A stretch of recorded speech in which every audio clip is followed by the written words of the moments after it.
манай үйлдвэр байгуулагдаад бол 1 жил хүрэхгүй хугацаанд үйл ажиллагаа явуулж байгаа.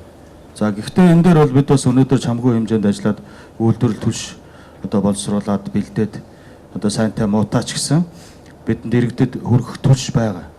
Тэгээ энэ түлшээ бид бол дундын бүсүүдээр авчиж төхөөлж тавьсан. За дээрэс нь одоо үйлдвэрлэл горим шугам дахиад одоо олон шугамуудыг ашиглалтанд оруулах маш их ажлыг бид хийж байгаа.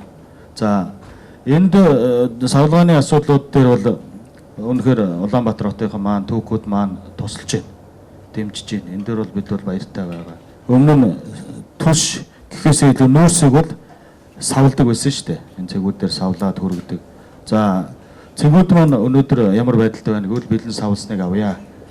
Та савлаад өгөөч гэдэг ийм хүсэлт. Энэ хоёрын одоо тулгуурлалтын дунд л бид түлшний хангамжийн зөрөө гарч байгаа. Нөгөө тэгвэр бид энэ үйлдвэрийн процесс бүхэл ажлыг зохион байгуулж бол ажиллаж байна. За хяналт шалгалт одоо дотоод үйл ажиллагаагаа сайжруулж ажиллаж байна. Тэгээд бид бол энэ ажлыг нэг хийгээд горимд нь оруулчвал бас цаашдаа энэ чигдрээд энэ бас хүнд бэрхшээлтэй үе даваад болоод явчихнаа гэдэгт бол итгэлтэй байгаа. Дээрээс нь цэгүүд маань одоо цаг тутам өдөр тутам одоо нэмэгдэж байгаа.